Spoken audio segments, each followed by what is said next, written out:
Hello, welcome to my new series. This series is going to be indoors in my studio. This is where we're going to work. But don't forget, we get our inspiration from outside, from nature. And this is a gorgeous place. I live in Devon and we've got everything here. In fact, I'm spoiled for choice. Over there we've got the ex-estuary, which is all lovely, long and distant views. Over there we've got the moors. But look at that behind me. Isn't that lovely? That cottage. But what I'm going to do today, I'm going to do a sketch. And from the sketch, when we get back to the studio, I'm going to work or paint seasons from it, different seasons, and just from one sketch. And in fact, look where we're going to do it. It's just round the corner. I'll show you.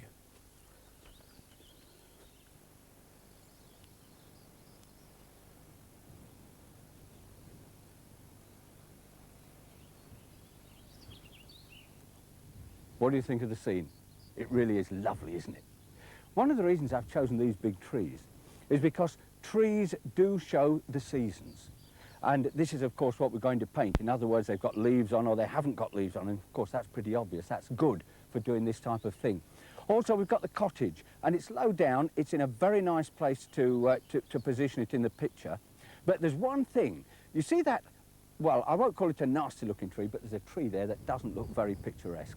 And it's the one on the left. I'm going to take that out. I won't use that. And the rest of the painting, with this hedge coming up, the furrows leading down to the path at the bottom, should really make a lovely picture. Anyway, here we go. I'm here to sketch it. Let's get started.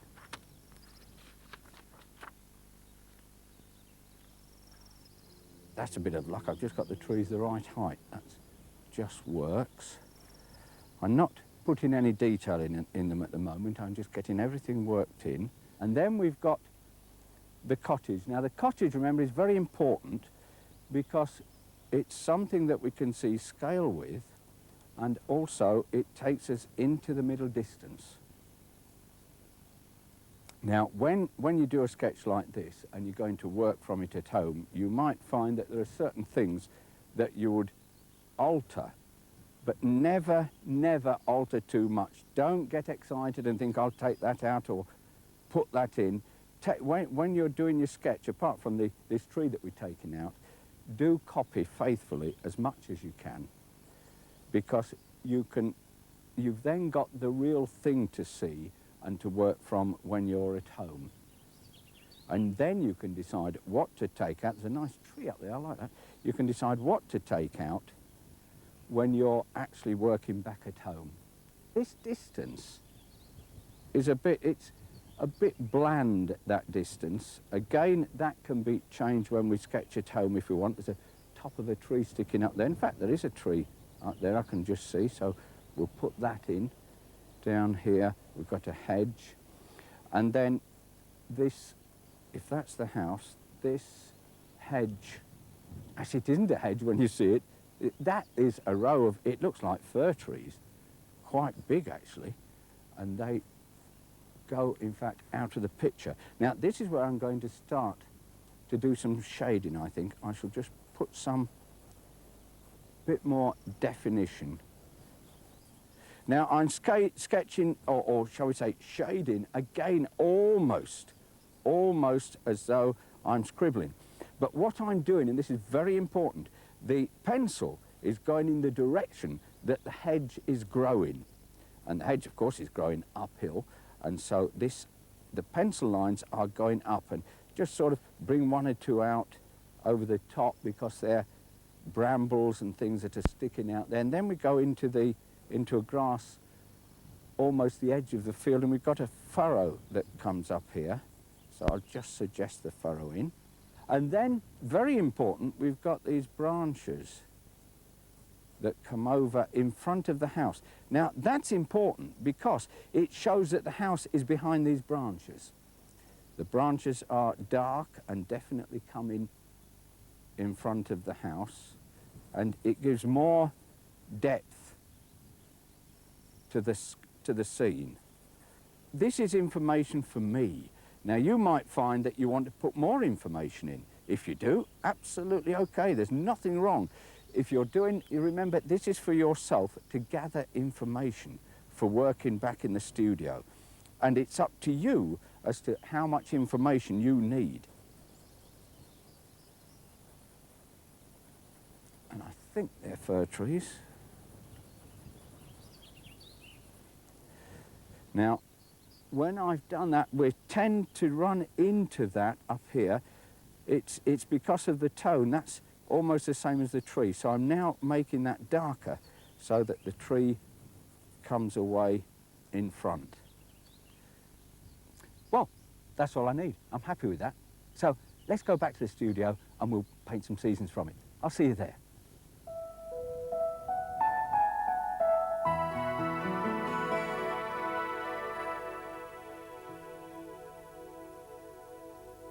Hello. Well, here we are in the studio.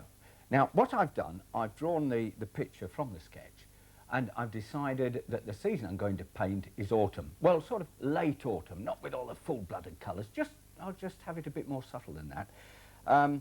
Notice, incidentally, that I haven't put all the drawing work in that I did when I was doing the sketch. And the reason for that is that I want the paintbrush, in other words, the paint, to do quite a bit of drawing in this hedge and all over the trees. So keep it simple and then you'll be painting on top. Anyway, let's get started. It's going to be a good job this time. Put plenty of water, bags of water in the dish, and this is the sky I'm starting with, and I'm going to start with ultramarine. Actually, they call it French ultramarine, but I'll be calling it ultramarine. It's much easier. It's too long, French ultramarine every time. And crimson alizarin, I'll call that crimson. So ultramarine and crimson with bags of water and just a touch of yellow ochre.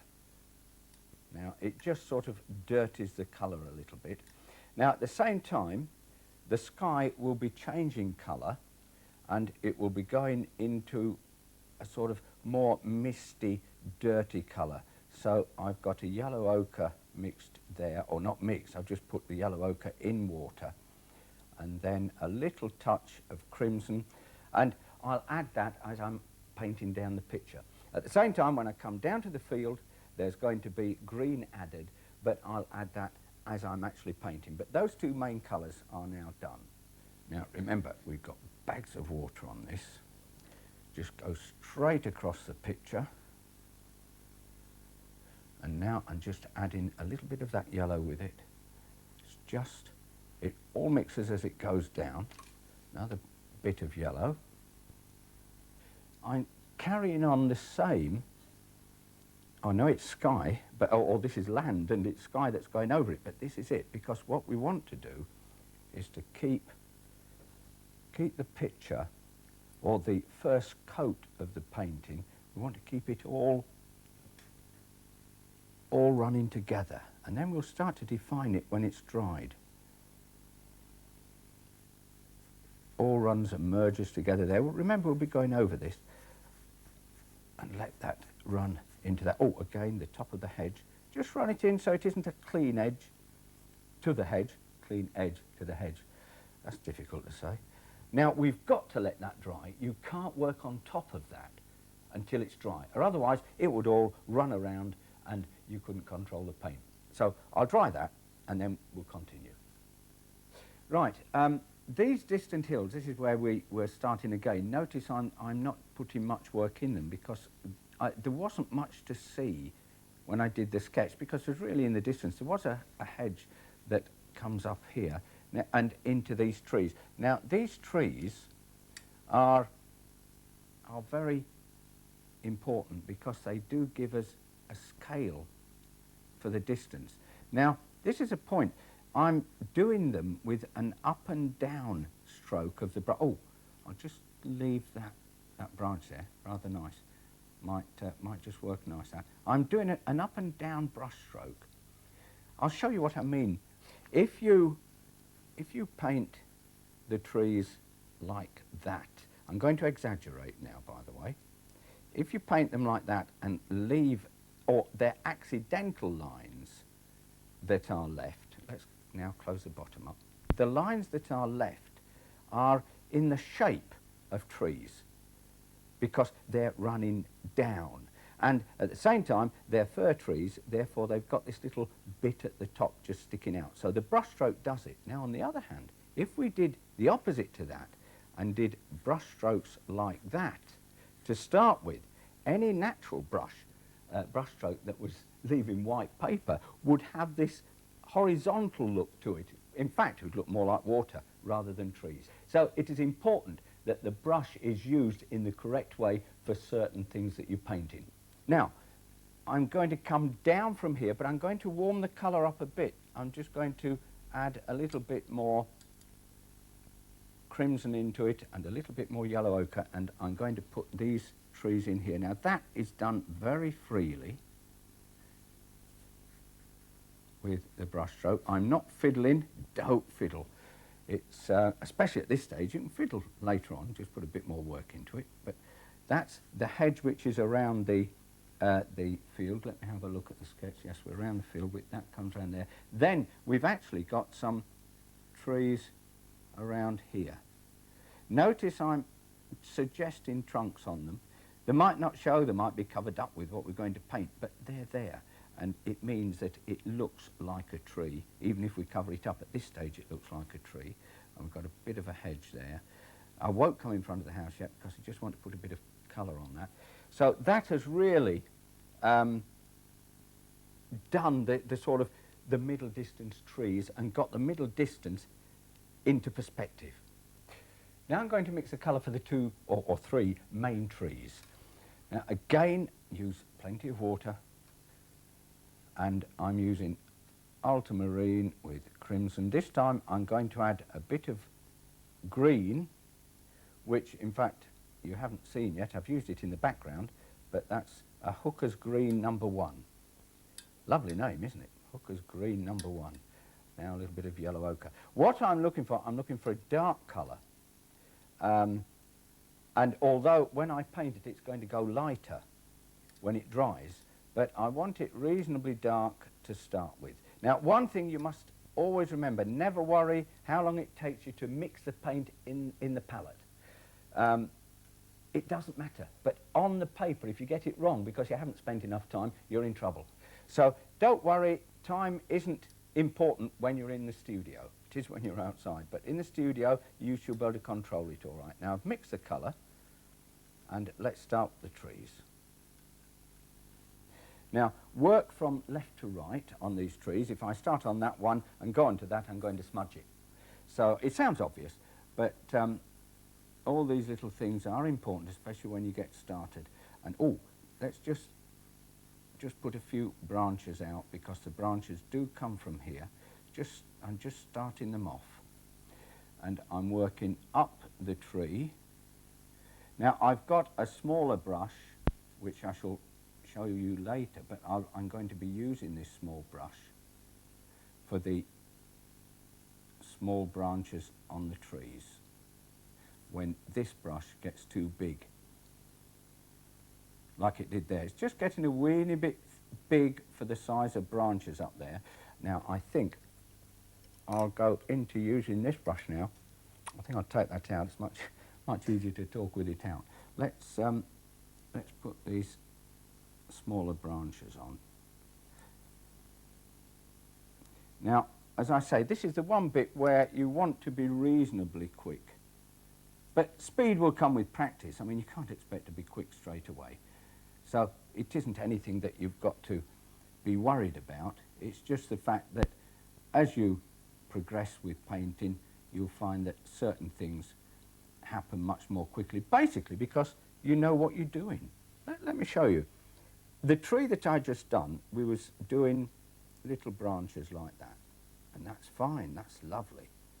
But you want sometimes wider branches or thicker branches even while you're working small like this. So all you do, you flatten the brush and you get a wider branch.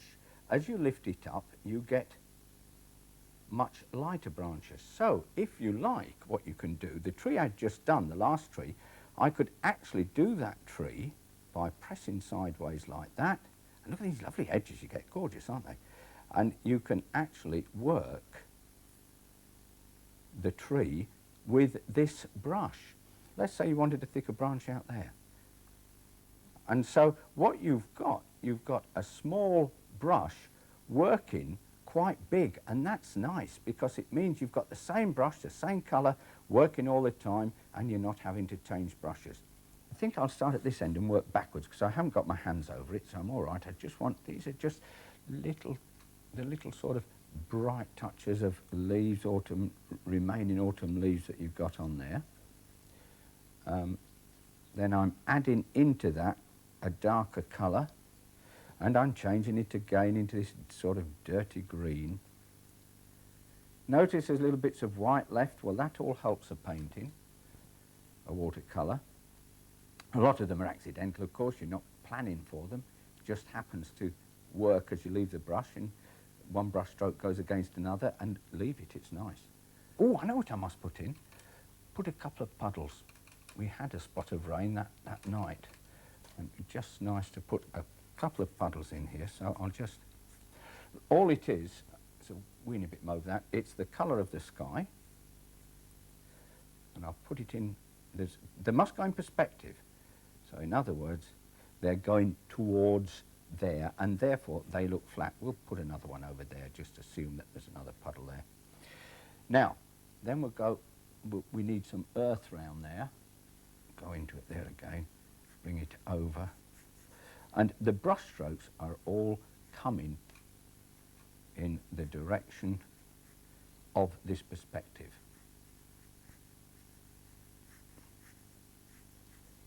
Touch it again. Right. Now, oh, there's that hedge. Forgot that. So, let's put the hedge in.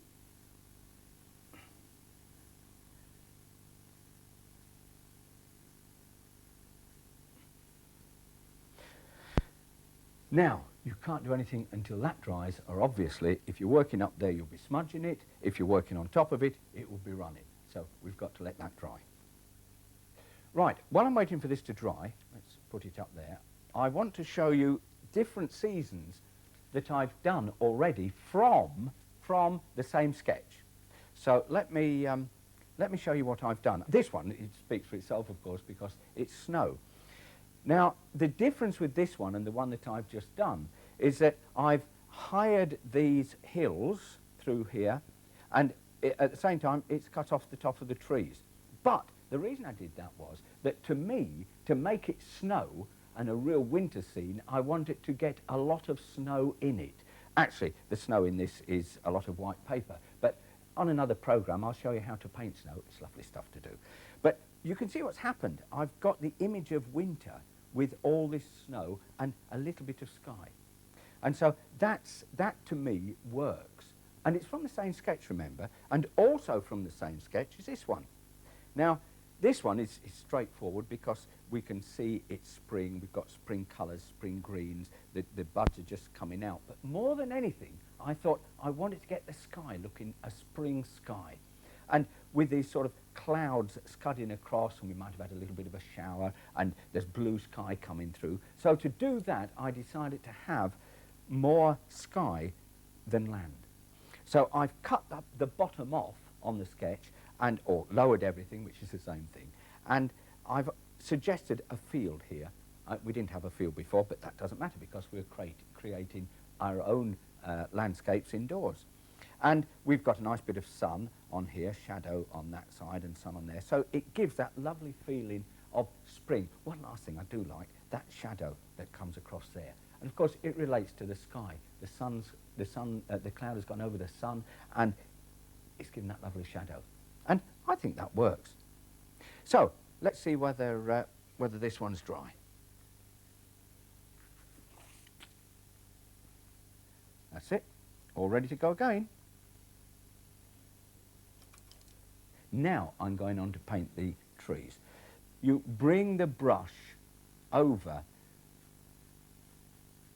the paint, over the trees like that. Now I'm altering the paint now as I go because we've got to remember that we are autumn, and so some of these colours are changing, or this colour is changing into autumn colour as we go down. Now the tree isn't absolutely full of leaves.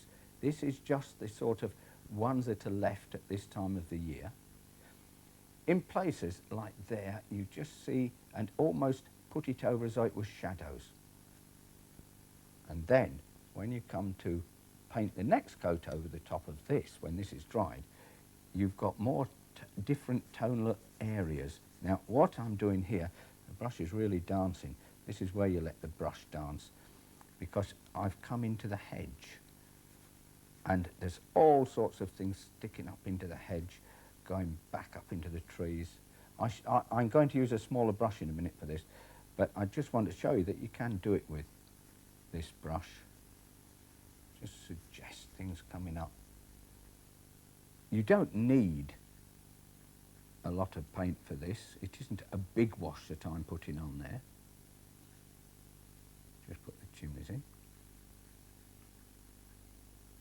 But it's enough just to, and I'll just add a little bit of water to that just to make that paler, because the sun is coming from that direction, remember.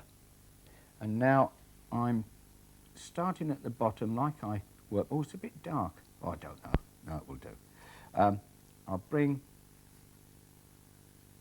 some of these shapes out to sort of suggest shadows on the tree, because we've got the light area underneath, remember, and we don't want to lose all that. We want to keep it to give us the impression of light hitting the tree.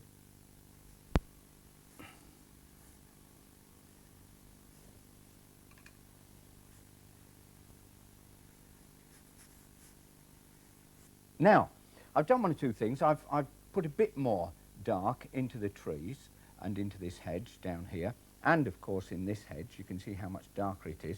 And I've put one or two shapes, a bit of moulding if you like, in here, just to help to take us through this gate here. But there are still one or two things just to finish a picture. Only a touch. The windows are only a touch. There was 1, 2, 3 windows, if I remember right, and then it seemed as though the door was there, but the door is covered by this hedge.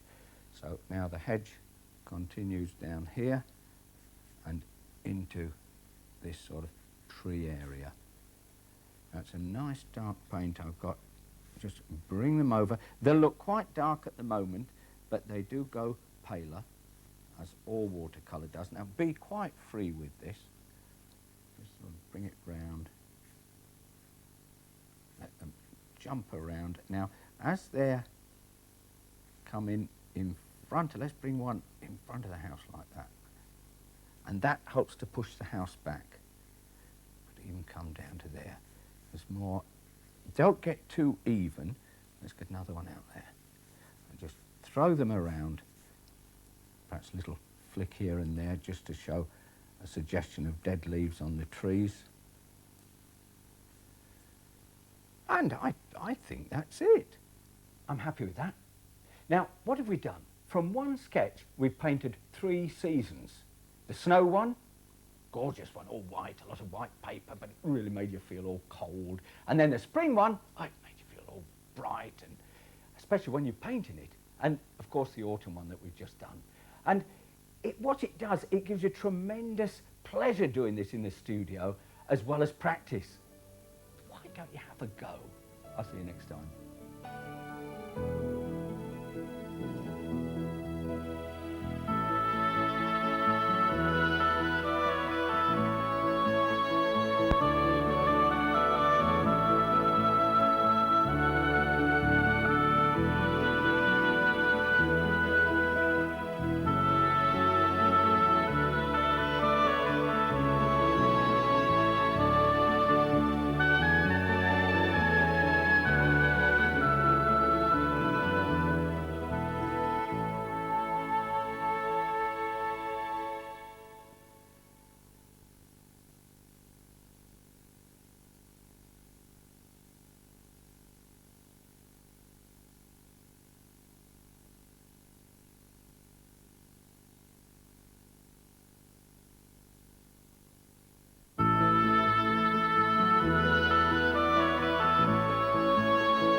Hello.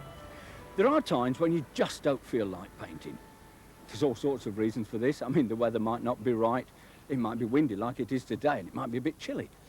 You might just not feel like painting. If that's the case, do some small pencil sketches. They give you a lot of inspiration. They give you information as well that you can take back to the studio and work from later. Now, there's plenty of things to paint or to sketch around here. Why don't you have a look around, come back when I've finished lunch, and we'll carry on from there.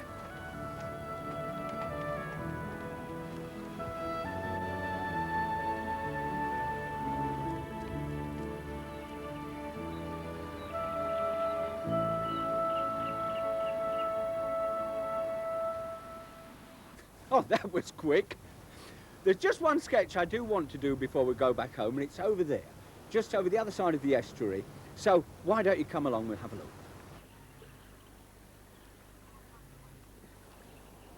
There we are, that's the one I meant. It's complicated, but I'm going to simplify it. I shall start with the fir trees on the left, and then on the top of the hill we go right, and we've got the big trees, the wood, and I'll just go to the right of those, down to the houses, and then into the estuary. So we've got some water, but let's get started. Notice I've drawn those two in because that's, as far as I'm concerned, a very important part, because I'm working down from there now. I've got those hills and fields. I'm not trying to draw every field in. You can't do that. Notice I'm shading like this as I go along, and the pencil is simply, I'm looking at, there's a row of white buildings almost down to the water along here. Now the shadow of the clouds came across here, so I shall shade that in. I might even paint over this when we get back inside the studio, and actually work over this without drawing it. Just simply work over what I've got here. I know the sky, there won't be much sky because we haven't got much room, but it could look rather nice. Also, it will be in my mind exactly what had happened and what we did. There's some more fields that run down here. I'm looking at that tree there. There's some little houses, white bits over here that are houses. And you see, you can see it gradually coming into shape. But for something like this, this is all you need. It's just nice and free. Now, I thoroughly enjoyed doing that. Small, it's simple, and it's quick to do as well.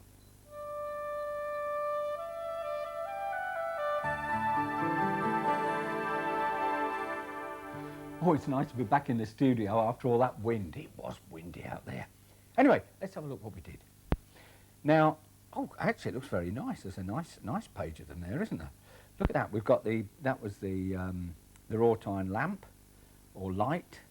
Then there was the barge, the broken down barge, the rudder. Incidentally, can you see that just says SB? Now, I always put this on sketches.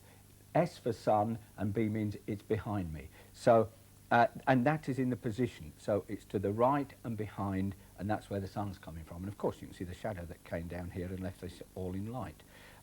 Then there's a lifeboat. Incidentally, just to show you what happens, I was stood up, remember? And when you're drawing stood up or sketching stood up, it's more difficult to keep pressure on the pencil. And in this case, not only was it difficult because of that reason, but the wind was blowing this big pad towards me, and it was sort of going backwards and forwards at times. And you can see that I haven't got real definite lines there. There's some sort of hairy lines there. Well, that's the reason, because it was difficult drawing conditions. But still do it. It doesn't matter. You still carry on. You know that should be clean line. No problem there. Incidentally, this boat, remember the yacht that I did? I think I might do a small painting of that a bit later on, but I'll leave that for the time being. What I have decided to do is this sketch here of across the estuary. I'm going to paint it here on this particular pad. It's on cartridge paper, normal sketching paper, and I'll just paint it very simply over the top. We've got tones there already, so we don't need all that much painting, but I think it'll be nice.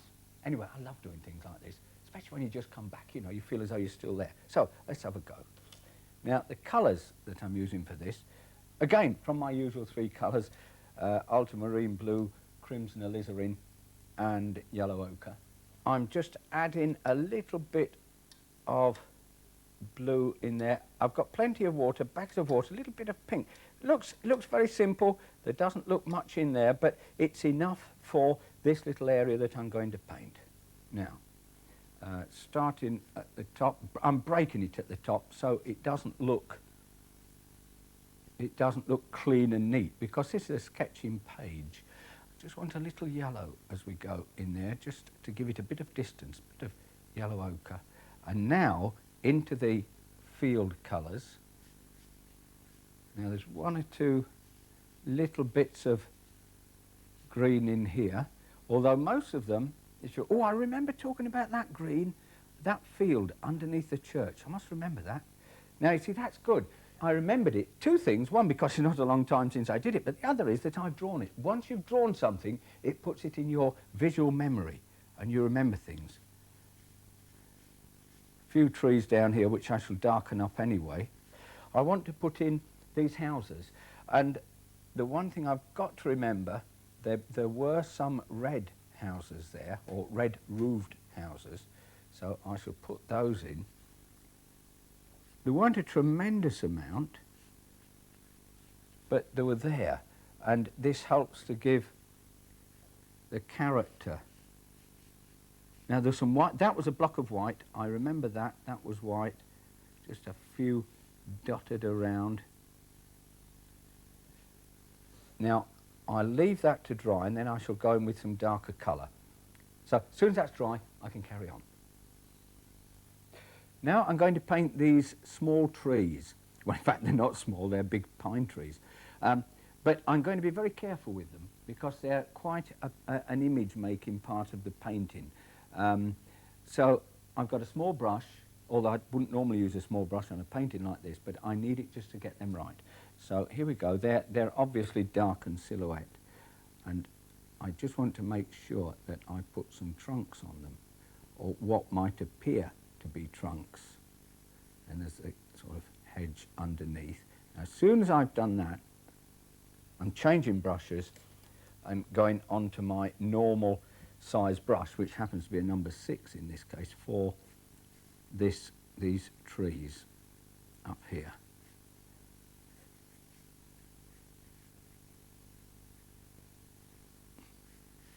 Now, there were hedges on the hillside and obviously other trees.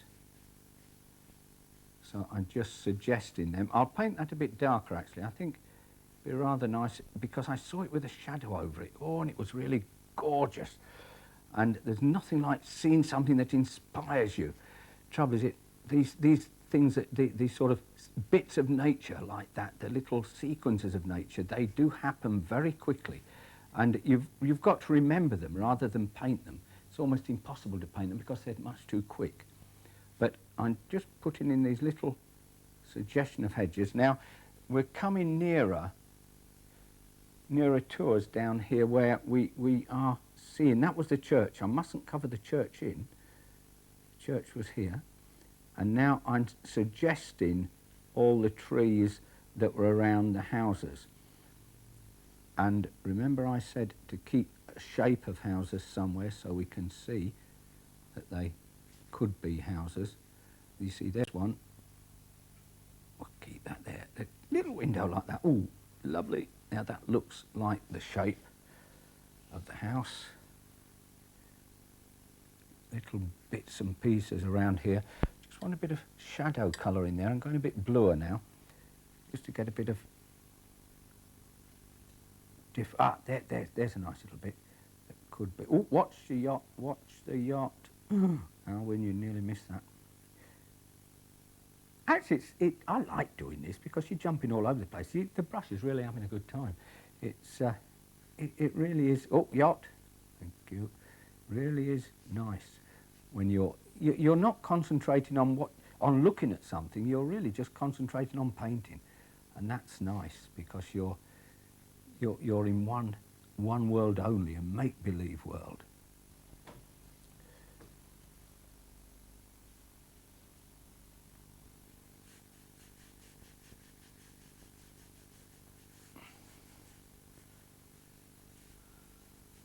Now, as it comes nearer, I want to just change it into that mud colour.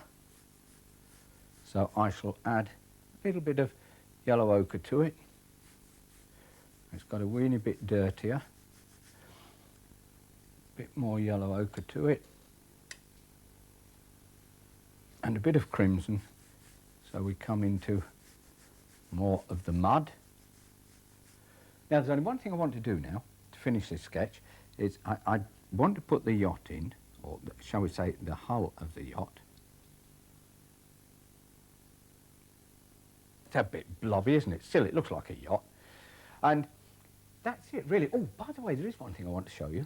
And it's the way I painted the water. Let me just get my pad. Now, what I did, I painted the water purposely in horizontal strokes. Now, if you remember in the first programme, when I was doing the trees, if you remember, or trees in the distance, or fir trees, I was saying paint it this way, and then clean the bottom up, of course, but paint it that way so that any lines, I've exaggerated that one, but there's a line left there, any lines, brush strokes that were left accidentally, or you wanted them left, were in the direction that a tree grows, so it looks like a tree. Now, when I painted the water with horizontal strokes like that. Now, any brush stroke that happens again, whether it be accidental or manufactured, does look as though it's water. In fact, you could really sort of go to town, get in nearer to you, and it looks even more like water. So it is important the way you use your brush and use your brush strokes.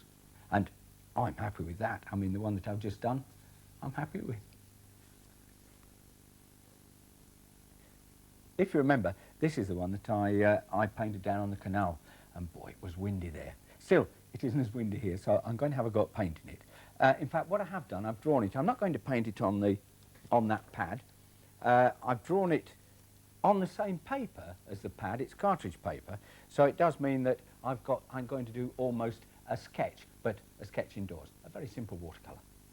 Now, here we go. Starting with the sky as usual, and let me just put a couple of clouds in. Oh, it's a bit yellow, isn't it? Still, doesn't matter. We can get over that. We'll add a little bit of pink to that. Just a little bit there, a little bit there. Oh, gosh, doesn't that look? Wow. Let's put a bit of shadow under here. That's better. Now we've shadowed up the clouds. And then just a little bit more shadow under there. Now, I didn't want to go over the moss, I'll just rub that out. Never worry about putting your finger on and just rubbing something away. There's no problem. It will just take it away. Let's get some blue sky in, shall we? Around these clouds.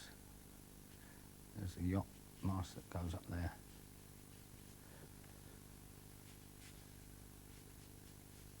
Let it touch here and there, it doesn't matter. Helps to sort of just mould the sky in. It's like very similar, actually, this to the day we were there with all the clouds that we had. Going pinker down here into the horizon or onto the horizon. Clouds do get narrower as you go down towards the horizon. They're in perspective, of course, so they're getting narrower. Then nearer the horizon, just going to add a little bit of yellow, just a little touch of yellow with the crimson. It's more than likely too yellow, but no, that's all right. Go over there, into there. Just left that little bit there because it's the one of the railings, if that's what they call them. I think I've more than likely got the wrong name there, but I'll take that away. That was just getting a bit too big. Just run into the land. Now, if I remember right, we had green fields over there. I do like doing things like this, though, because I said before, you're just painting. You're not worried about looking and seeing whether you're right. It's all in the imagination. Well, it isn't imagination, really, of course, because it's from memory. We've actually seen it. I'll come down to the water's edge, I think.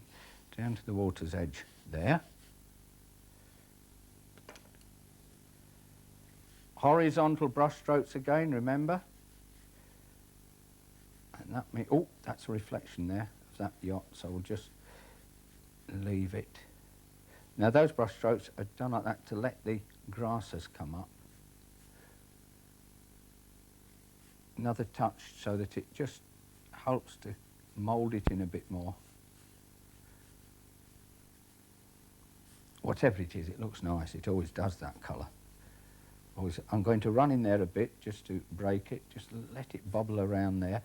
Just put a bit of the green in there and just notice I'm going in the direction that that path is going, and this gives you perspective because it's going in the right direction. Now a little bit of mud, or not mud, it wasn't mud actually. There was a bit around in places, so let's just put a little bit of a puddle there. If we don't like it, we can always paint it darker and it will disappear. But it's nice just to have it there. And let's put a little bit more grass and rushes. And let the brush dance around. I love this when it dances around. Nobody can say that you haven't drawn it right because nobody knows, do they? I mean, just whoo-hoo, just like that. It's like almost signing your signature, isn't it, really, when you think of it?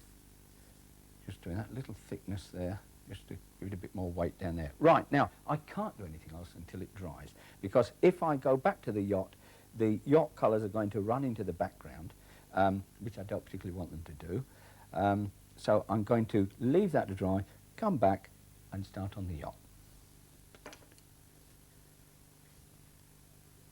Now, did you notice that I just left a little gap, painted it down? It's very much like the trees and the water that I've talked about. I painted it downhill, so it left those just little flicks of light white paper through for the these. I forget what I call them ropes, but I don't think they do call them ropes on yachts. And then just to show its shape a bit, I want a little bit of light to catch it back there, and then we run into the grass again. Now the next thing, it's very important, this bit, I want to put in the shadow underneath this awning, and the reason it's important, it immediately starts to show the 3-dimension of the awning itself, because all of a sudden you've got that going under, this is on top. Also, you've got the cabin here, which some of it was catching light. I do remember that, although I said, I'm using the same colour, by the way, although I said I couldn't understand what happened, and I'm just painting dark because it was dark. There was a couple of lines there, a bit there. Now it looks as though something is happening. It looks as though it's got 3 dimension. What is wrong now is that's got to be painted dark, a shadow from a reflection from the boat, and that will help because it looks to be kicking up a bit at the moment. Now there are all sorts of little bits of dark areas that one can paint. Let me put in these portholes.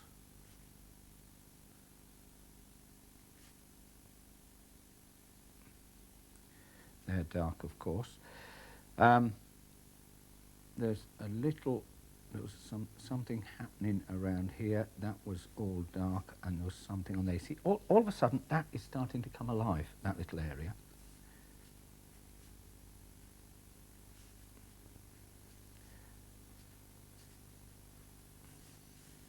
Now, I think what I'm going to do is put, oh, too much shadow. Put another shadow under here.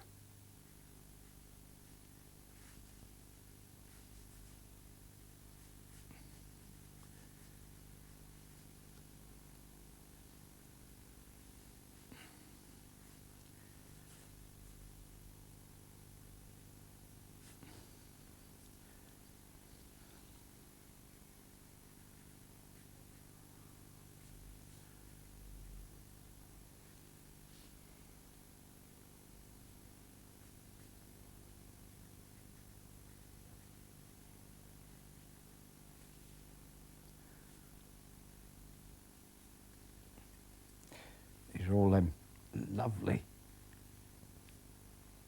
grasses that were growing up, and they really were nice and strong in shadow, and they help to just finish it off. Just give that little bit of depth to it, and a bit more character. Of course, the trouble is you could fiddle, and you mustn't fiddle. So I think that's it.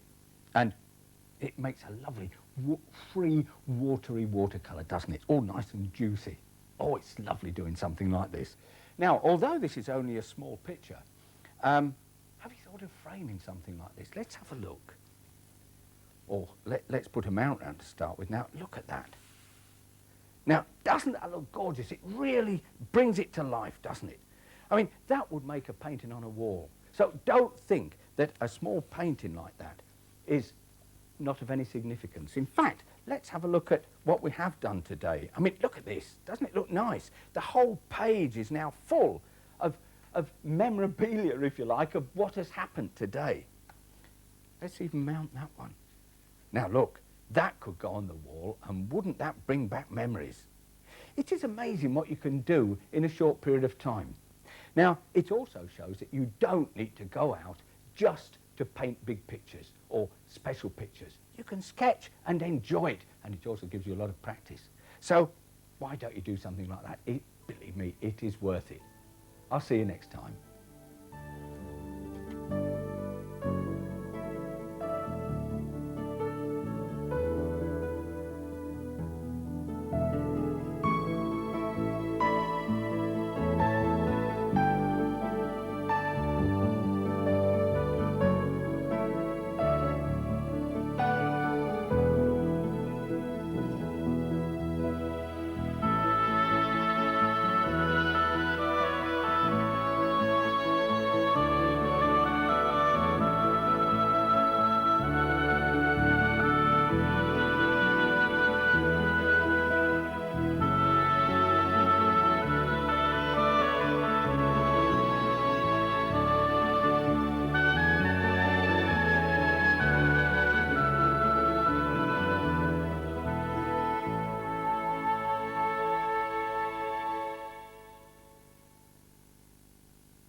Today I'm going to show you pen and wash.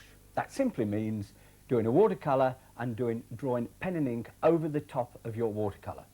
Now, one of the obvious things for working from reference in a studio is photographs. Now, it's always better if you've got photographs from a holiday, because obviously it brings back all the memories and you can really get excited painting from them. Well, I've got one here. It's a nice photograph, but I'm not really into painting flowers at the moment, but it would still make a very nice watercolour. And I shouldn't have got in, should it? Let's move that one away. Now, this one, remember, I'm not a photographer, and I photograph against the light, and unfortunately, it's all very, very silhouette. But at the same time, this photograph gives me a lot of inspiration. It gives a lot of atmosphere, and I can feel as though I'm there, and that will be a great help to doing a painting.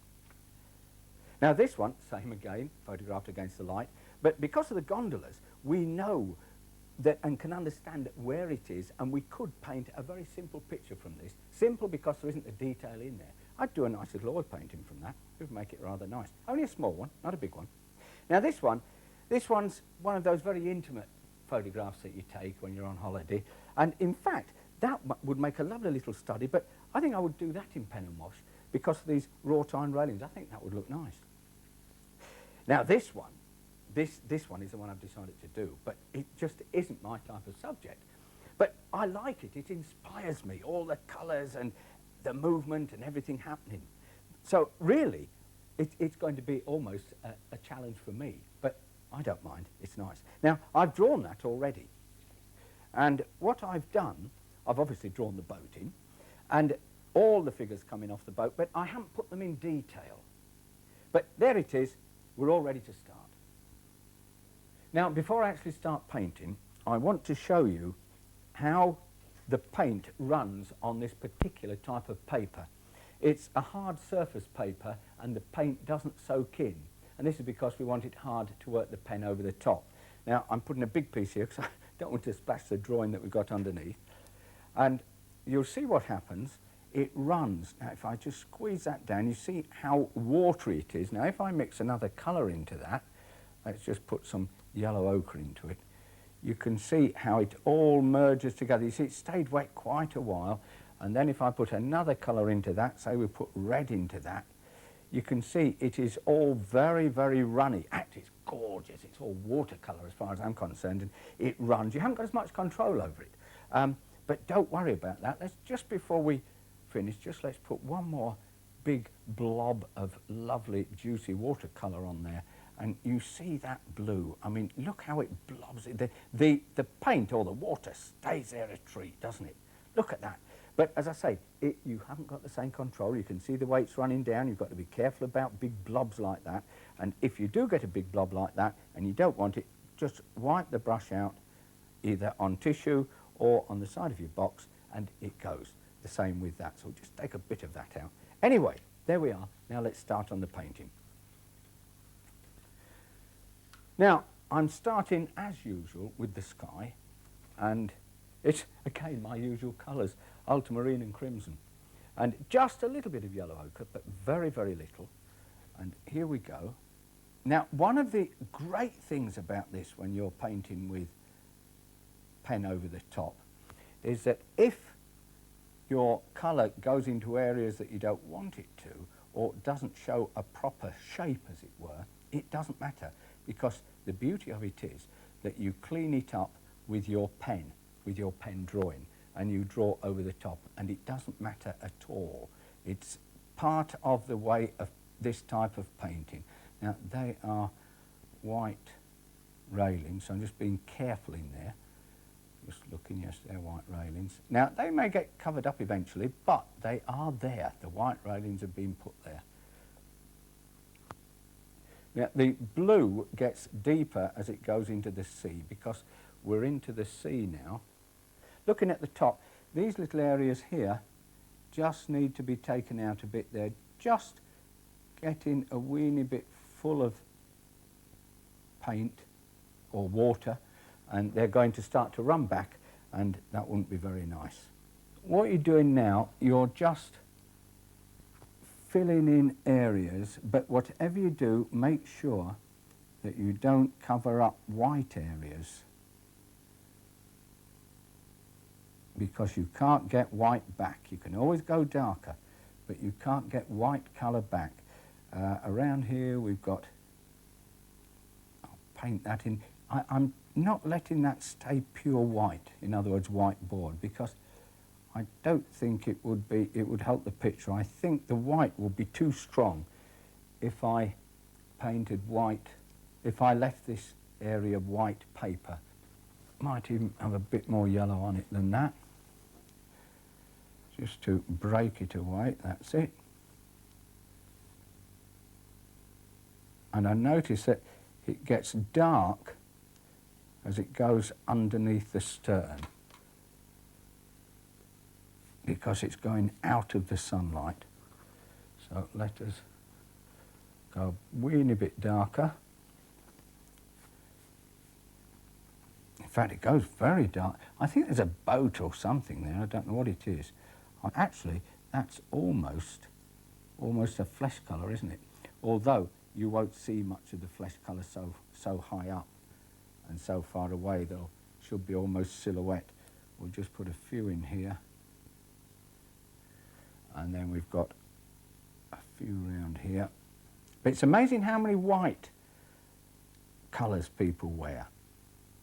I mean, when you look, white and blue seem to be the colours that do stand out when you're looking at figures.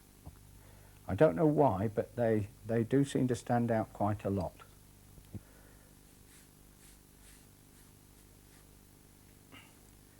I want to keep the white, of course, as much as I can. So I'm being careful around these figures in white.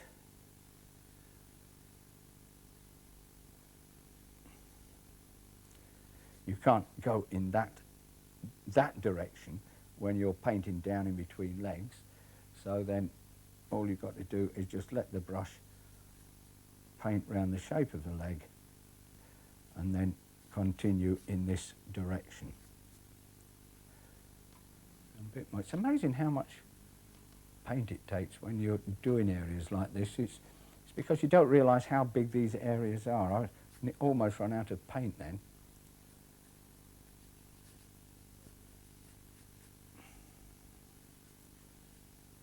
Now we've got it running through there and there.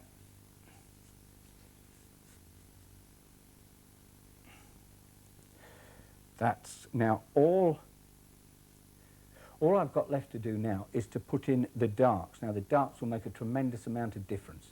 Then I can see whether I need any more bright colours in the painting, but I can't put the darks in until this has dried. So I'll let this dry and then I'll put the darks in. Now you're going to get quite a few blobs when you work in wet, especially when you're working in between people like this, because you're just doing little shapes and the brush is full of water, and so consequently it's going to blob. But you don't worry, it doesn't matter, certainly in a little area like this. Don't worry about it, just keep painting away. All you're doing is giving an impression of them, and that's all we're interested in. It goes quite dark under here. Now it goes dark, that looks like the shadow underneath. I don't know what that is there, I'm just not sure, but I know that there's a lot of dark stuff underneath here. That goes from there and there, and that is dark, and it's almost as though a shadow was coming down there. Right, well that's all I need there, I think. You're going to find that there's little bits of blue that you leave. Well, this is great because this stops it looking flat. This is all part of the painting of it. In fact, we can almost just let the... Now, I've got to be careful, the lines have got to be horizontal, not to follow the boat, or otherwise the water will be tipping.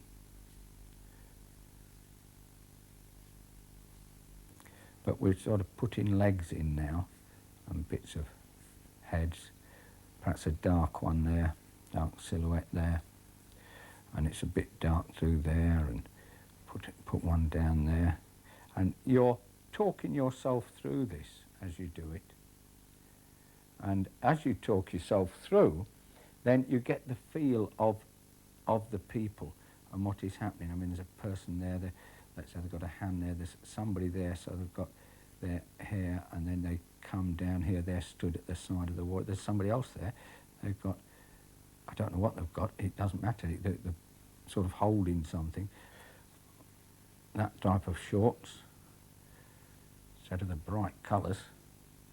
And then we've got somebody over here in a white and something shirt, so we'll just give them a bit of colour.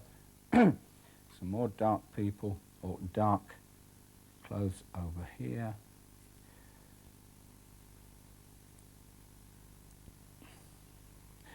Put the hair on. So let's just put that in.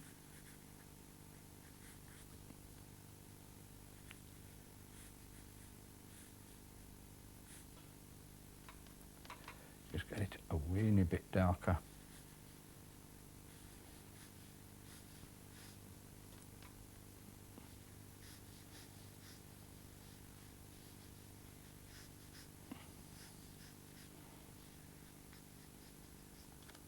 Right, I think that's all we need. Now before I start with the pen on the top of this watercolour, I do want to show you a quick demonstration on how you can work over the figures, and in fact how the pen works.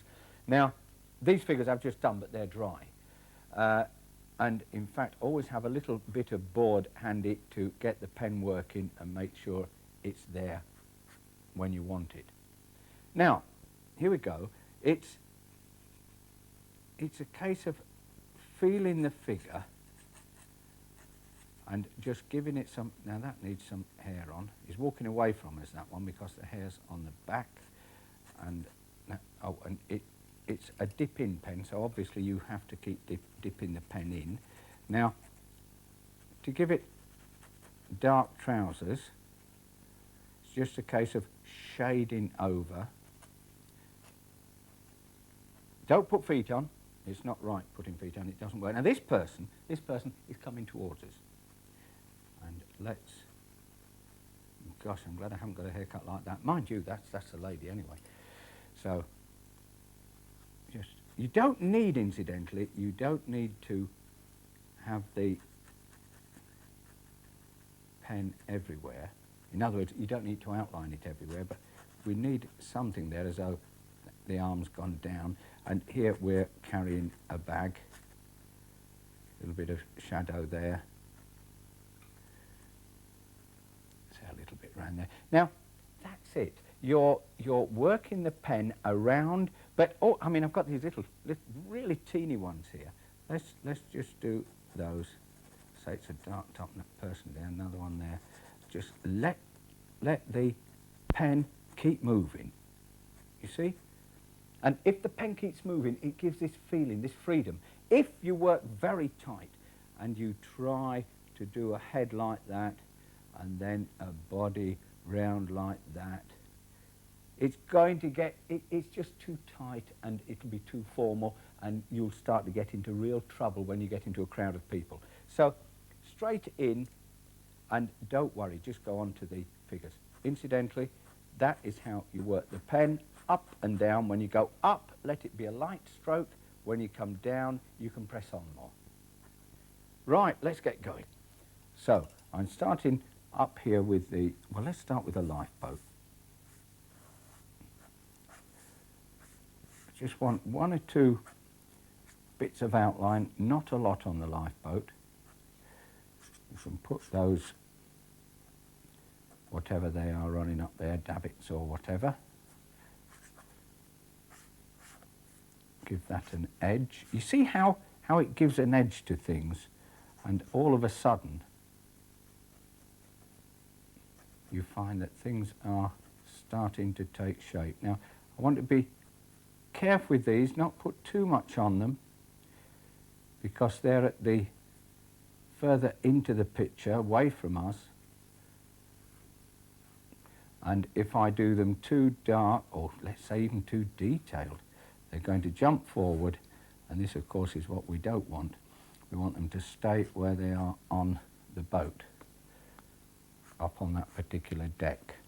Now all this business on top, all these bits and pieces, then you can just suggest one or two things.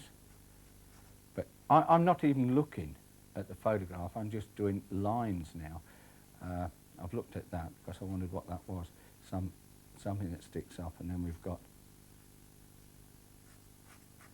something else there. Now I'm not putting any more work on that, and if I do, I shall be fiddling. Because oh, just one there, just a little bit there. Right. Now that's got the sort of that distance in my mind now, and visually I can see how much work I've got in it. So gradually as I come forward, I shall put a little bit more work in. But one thing I want you to notice, and that is just how loose I'm working the pen. I'm working with it quite a long way off the nib. I'm not right down close detail work. Up here it's loose and I'm quite a long way off, so I haven't got too much control over it.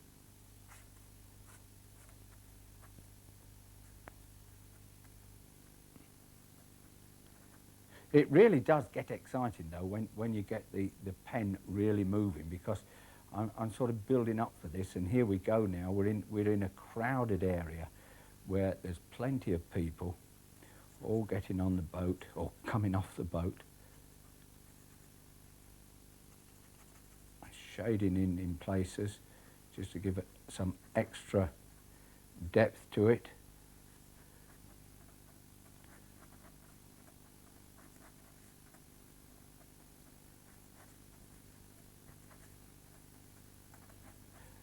But try to get the foreground people resembling people.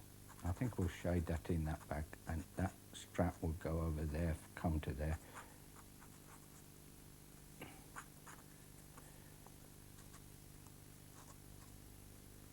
Perhaps somebody else just come in through there.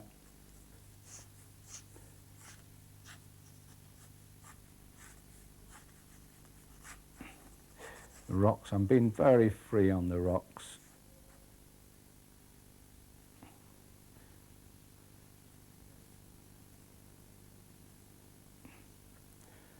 Just hope I'm in the right order there with those steps. I think it might be nice just to put something through just to show that there's steps going down, and we want an edge here to the quay. Let's put a few sort of stones on there, give it a bit more character.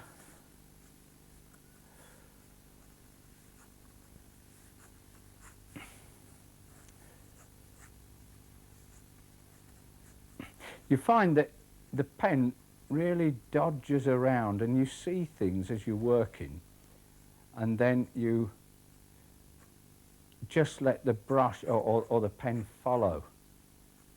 It's this boat again that I wasn't that keen on, but I think it will do there. It's just a suggestion of it. I think it's going to be all right. In fact, we could put a rope that goes down there and sort of fasten somewhere there. Oh, one other thing I must do, and that is put an edge to this, because this is very important.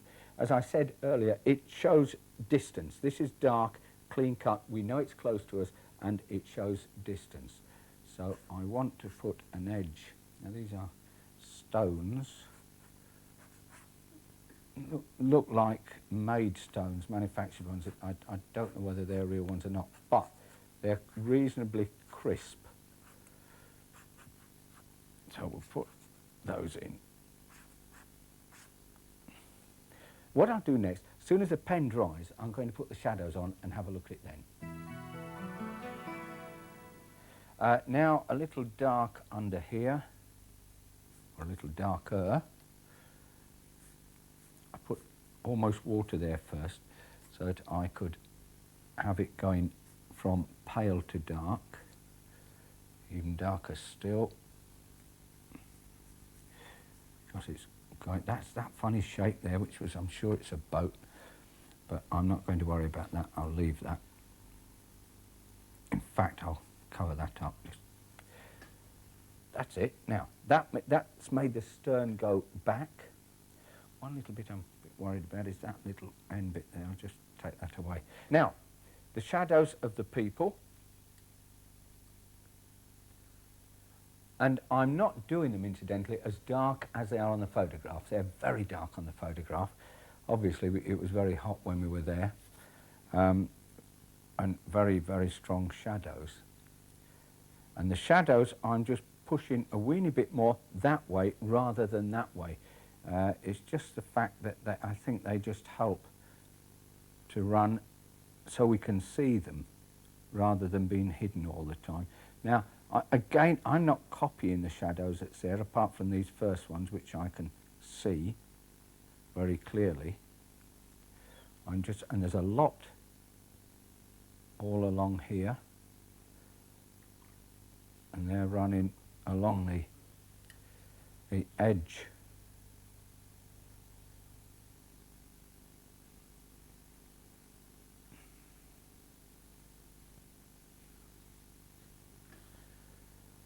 Oh, forgot this and this. Gosh, forgot both those.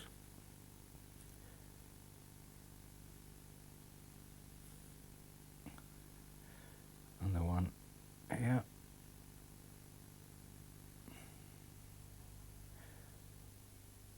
Now, some of those, oh, just one last one. He must have a shadow that's gone from there up to there.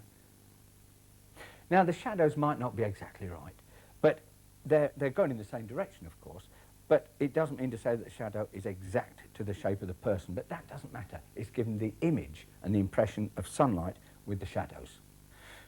Right, I'm just looking at the painting now.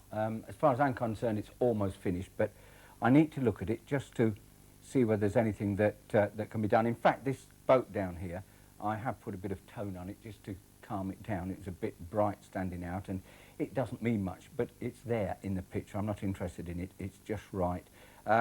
Perhaps it might help with just a little bit more colour around here.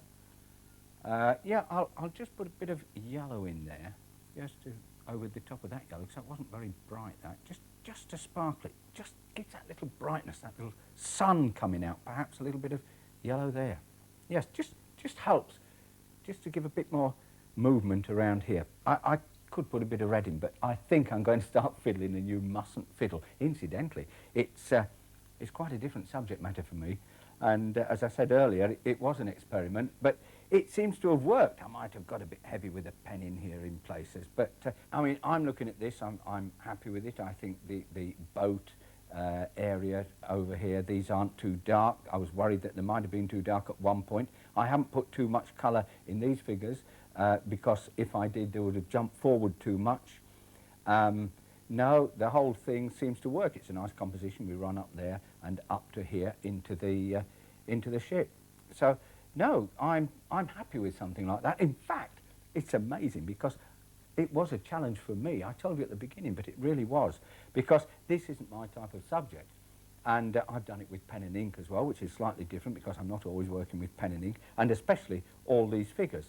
But I'm happy with it. In fact, why don't you have a go at something like this? I'll see you next time.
I love skies. I think they're fabulous, and at the same time they're glorious subject matter to take back in the studio and work from. You can experiment and really enjoy the freedom of watercolour when you're painting skies. Look what we've got around here. I mean, look at that one over there. That's absolutely, it's a perfect wash. So you can practice your washes on a sky like that. It really is the perfect wash. And notice how blue it is at the top and how pale it comes to the bottom with a slight touch of crimson in the bottom. It's amazing how it makes it work, and it recedes into the distance. And we've got some clouds over there, and boy, I mean, the ones over the ships, they're so delicate. I can almost feel that I'm painting them now, but you've been real lovely, delicate washers painting those clouds. Really lovely. have a look. Oh, look at those over there. I mean, you've almost got perspective drawn for you there because the clouds are getting lower to the horizon as they go further away. They're lovely dark shapes underneath and those long lines separating them. That, in fact, gives perspective. Even as you paint them, you're getting perspective into those clouds, which in turn takes you right back over those cliffs. Don't the cliffs look nice? Lovely and red. That's a lovely bit of cloud, lovely bit of sky. Now, behind me, there's some fabulous clouds. Look at that. They're really, in fact, look above the clouds and you've got that really dark blue sky. It's almost Mediterranean blue, is that? Really a gorgeous blue. Never go too dark. Never go too dark with the blues. And look at those clouds below. They're sort of puffy clouds. They're almost like cotton wool. They're just breaking away and you can see the blue sky between them. Oh, that's lovely. In fact, there's a brushstroke. I'll show you this brushstroke. It really is a lovely brushstroke, just to sort of break these clouds. It's almost a dry brushstroke, but with plenty of wet in it as well. It sounds daft, but there we are. We'll have a look at it when we get back in the studio. But when you go even lower still, over the houses, you can see the clouds getting smaller because they get smaller as they're going into the distance, because of perspective, of course, and they slightly get warmer. And even if you can't always see the warmth, put a little bit of warmth into the clouds when you're actually working. Anyway, what I'm going to do now, I'm going to do a couple of sketches and then we'll take them back to the studio and we'll have some great fun doing it, believe me.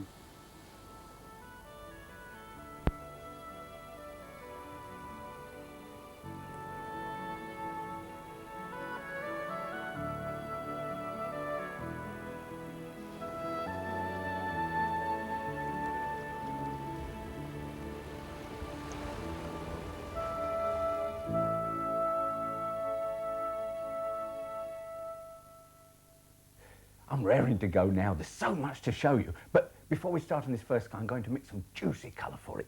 Now, blue, which is the ultramarine. This is going to be for the blue sky, by the way. Just a touch of crimson in it. And then I want a shadow for that, for the clouds. So it's more crimson, bags of water, but just a touch, just a little touch of yellow ochre in that. Keep bags of water there, that's lovely, just right.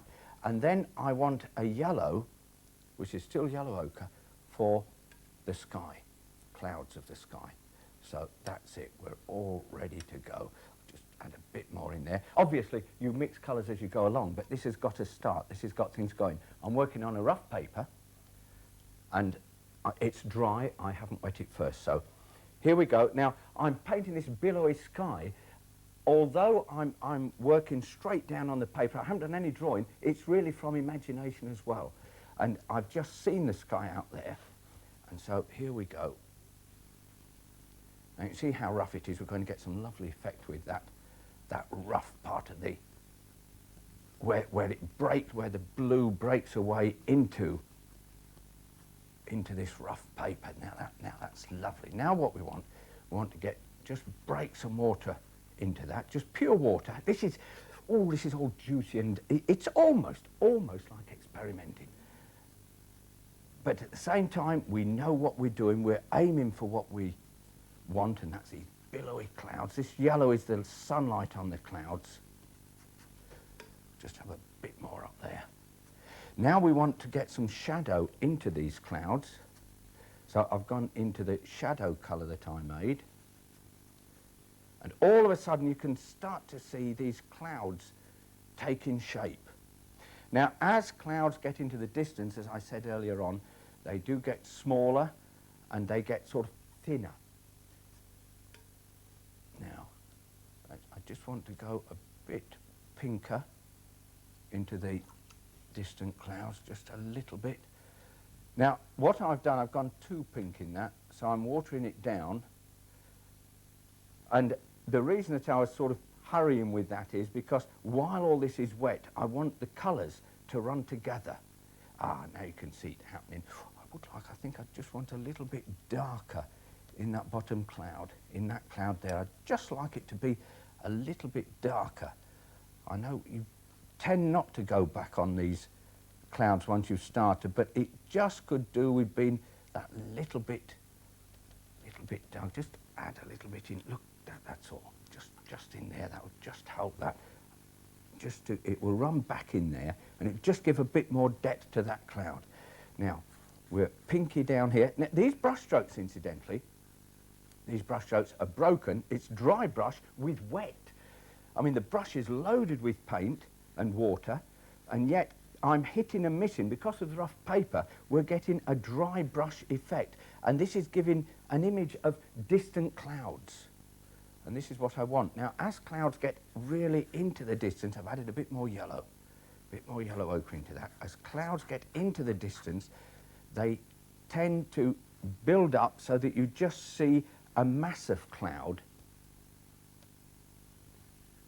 rather than the breaks of the clouds. They all seem to merge together.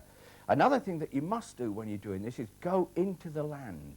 So I'm painting into the land itself, then I will come over when I paint some land in.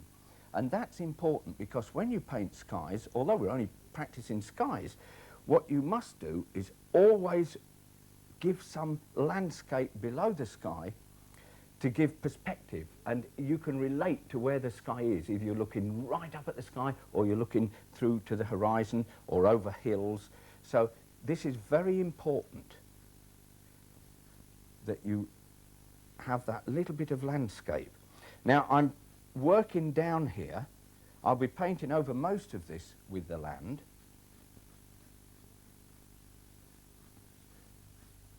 But the one thing that you can't do, of course, is to go over it while it's wet.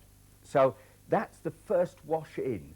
And that's the exciting bit, because you've made the formation of the clouds and the sky. So when that's dry, we can go over it again. I'm mixing a colour now for the land. It's, again, the same three colours. But I want a nice, distant sort of hills colour. And I want it reasonably dark because the sky is on the light side. And so that's it, just a bit more blue.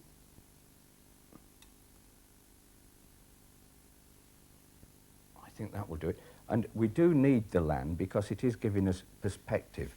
Now, I'm deciding where to put it. I think about there.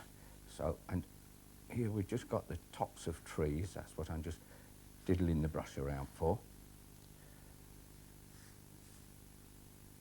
A few more trees on a hill there. It's a distant hill, it's not a local one. Now, what I want to do now is add some other colour into it. A bit of yellow ochre, a bit of green. Just let it run into it. And I think I'll leave a nice field through there. This is made up, and this is the exciting part of doing something like this. You're really making things up as you go along. But to make things up, of course, you've got to have been out and done some work and some sketching, so that let's put a tree there. That's it. And perhaps another one there.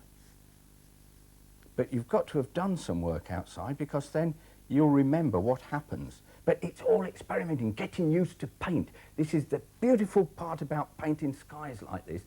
You're experimenting with watercolour, and it's letting you feel the freedom of watercolour, letting the water run with the paint, and oh, it's a lovely thing to do.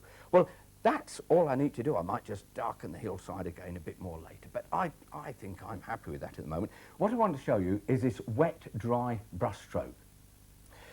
Now, this is it, where it all happened up here, where everything was wet but dry at the same time. Now, let me show you how I did that. Now, the brush is loaded with paint, but do remember that we are working on a rough surface paper. And if you take the brush full of paint, and I'm doing this slowly to try and show you, you can see that some of the paint is left on the surface. Now, if I go back again, those wet areas are now filling up because I'm brushing them, and yet we still get dry. So what it is, let me do it a bit quicker for you now. It's that. And you've got to practice this so that you're getting a solid area and going into dry. Now, it's absolutely perfect when you're working on clouds and breaking away, because I've now put some yellow ochre into here, and you can see how I'm getting an edge that is dry. And so it's going in that lovely sort of cloudy, feathery feeling. If you then add water to it, you can then bring the water in and pale it all off. And again, it's still breaking against this rough paper. If you want a clean edge, then you've just got to paint over the top a bit more and it will stay there. But it gives that lovely surface and that lovely feeling for clouds, that cotton wool feeling. Remember that gorgeous blue sky that we saw when I was on the beach, where I said that would be painted with a wash? It was ideal to paint with a wash. Well, there's one here. And I did this earlier, but the difference is, of course, we've got a slightly evening sky with this. But you can see what happens. You can paint it so that it's all very flat without any marks in it, and it really gives you that feeling of distance into the sky. Let me show you what I mean. Now, I've already mixed the paint, and you must have bags of water in the paint. You must have bags of water, have a loaded brush, and then come onto the paper and just go in horizontal strokes. Now, just keep putting plenty on there. The more you've got on, the merrier. The board must be at an angle, by the way. Now, you can see that there's a reservoir of paint building up. Incidentally, I'm going to do an evening one, so I'm just going to add a little bit of pink into that, just a little bit. And it picks up the paint that was waiting there after the last stroke, and it just runs absolutely clean all the way down. A bit more pink as we go down the sky. If the board isn't at an angle, then you've got problems, because of course the paint won't run, it will just stay there. So it must be at an angle. I'm going to add a little bit of yellow into this now, just to sort of take it down towards the horizon. And a little bit more water. The water's going into the paint, not the water straight onto here. So it's gradually getting paler now as we go down towards the horizon. Now, isn't that gorgeous? I mean, just look at that. It almost looks as though you could travel through that, doesn't it? And that is a lovely way of doing a very, very simple sky. And then when you've got a bit of landscape on here, it would really look like sky, and as though it went forever. Now, there's another way I'd like to show you, very similar to that, but before I do that, let me show you this painting that I've got, this one here. Now, this is done exactly the same, except that I've put water on the paper first, and I've gone all the way through with water, and then on top of the water I've put the paint, but I've done it almost sideways really, because I've done the brush strokes coming downhill. And the reason is it gives this lovely sort of rain effect. It's just another way of producing a sky, and if you like, a reasonably simple way. Let me show you how I did that. Now, once you've mixed the paint, then wet the paper. Don't wet the paper first, because the paper could be drying. So here we go, we wet the paper, just scrub it on. You can see it being wet now, because I've got slightly dirty water. And so you can see it coming down. Let's finish it at the bottom down here. Now, then straight in with the paint, but this time we're doing vertical strokes. And it's all, you can change the colour. Oh gosh, isn't that dark? But look at it running, isn't that lovely? Oh gosh, that really is running nice. And it's coming all, I've put a bit more blue in there. Look at that, it's really coming down. And you can see the angle that it's all running and giving this feeling of rain coming down. Now you can fiddle a little bit with this, doing it this way while it's wet.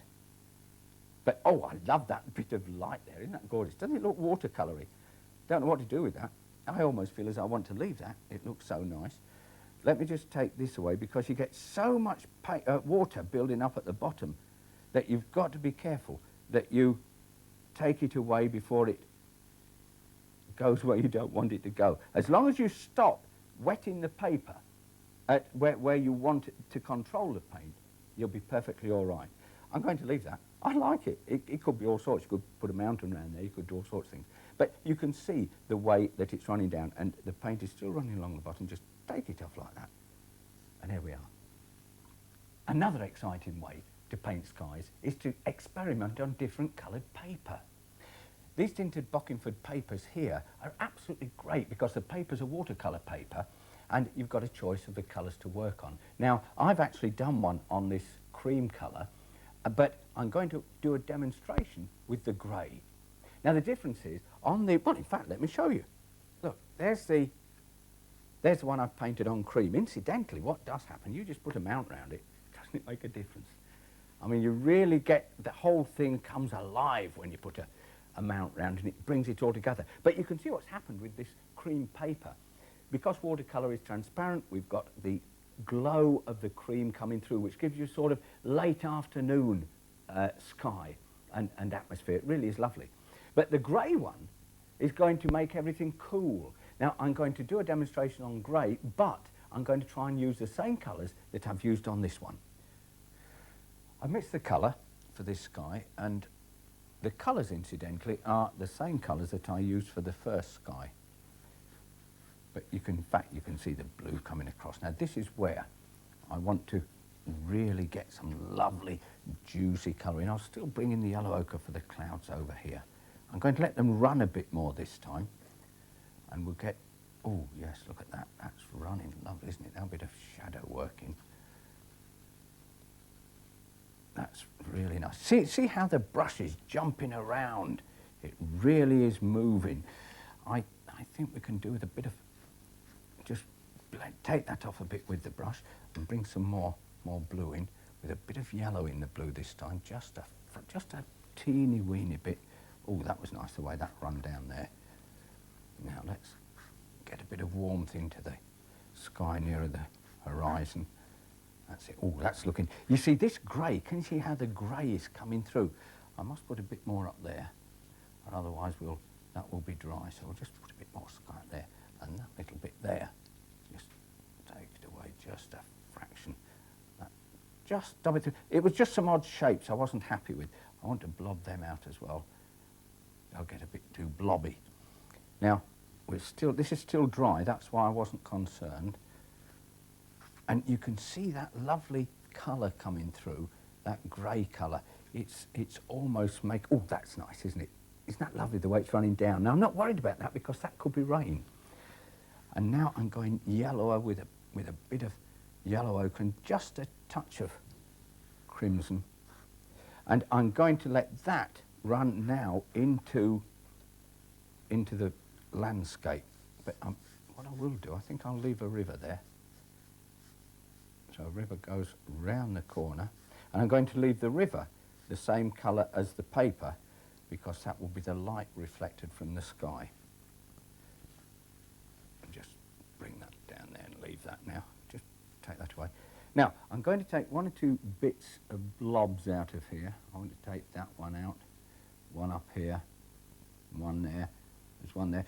Sometimes they're all right blobs, but you can get trouble where they're going to run back on themselves and you get some nasty shapes, but we'll just leave that as it is. Now, that doesn't look anything at the moment because it's all moulded together, but as soon as that dries, I'm going to put some more onto it and we'll really get a good sky. Now, I'm going to paint a landscape. It's got to be a simple landscape. All it does is to give me the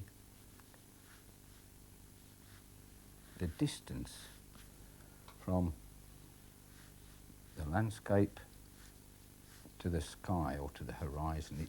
It puts everything in perspective, as I've said before. That's coming okay. Now, I think I'll just add a little bit of yellow into this. This is a river. There's a little bit here, as I said. Oh, that's nice, isn't it? That nice. And I've left a line through there, gives a bit of life to the fields. And then down another bit through there to give almost as though it's a break. in the fields. And when I come down here, one thing I want to do, I'm still doing it with a big brush, but just to give, I'll get a bit of paint out of that, just to give scale again, I put a couple of fishermen there. Just sort of fishing on the bank. Now that gives scale. It's very, just put a bit more blob on them. If they get too light, then they dry too light, I shall just darken them up. But it just gives a bit of scale with those two people there and makes the landscape more, oh, let's stick that a bit away, makes the landscape more understandable. And now we can see that the landscape goes back and into the horizon over here.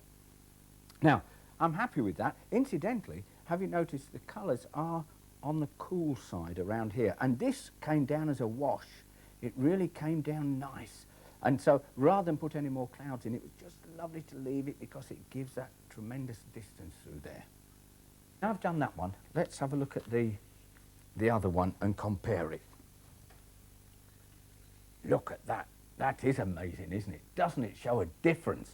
I mean, you've got all the cool colours in here, and this is all warm and lovely. Incidentally, notice that came down lovely. That almost like rain coming through. But the important thing is that that has kept the tones and the colours down, and this has kept it all warm. It's almost early morning and late afternoon, and that's one of the beauties of working on coloured papers, because the paper is coming through your watercolour, which is transparent, and you're getting this lovely hue all over the painting.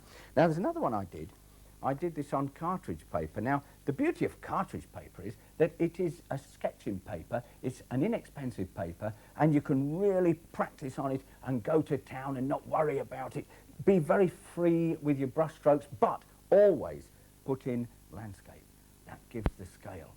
And of course, cartridge paper is white. So there we are with all these lovely things to do with skies, different coloured papers. You've also got rough papers and smooth papers, but above all, it's a great thing to practice watercolour because you're working with water and the paint's mixing together into the clouds, and oh, there's a lot of happy accidents happen. It really does make it exciting when you're working. So, oh, the other thing is, of course, it means you're practicing. So enjoy doing it, and I'll see you next time.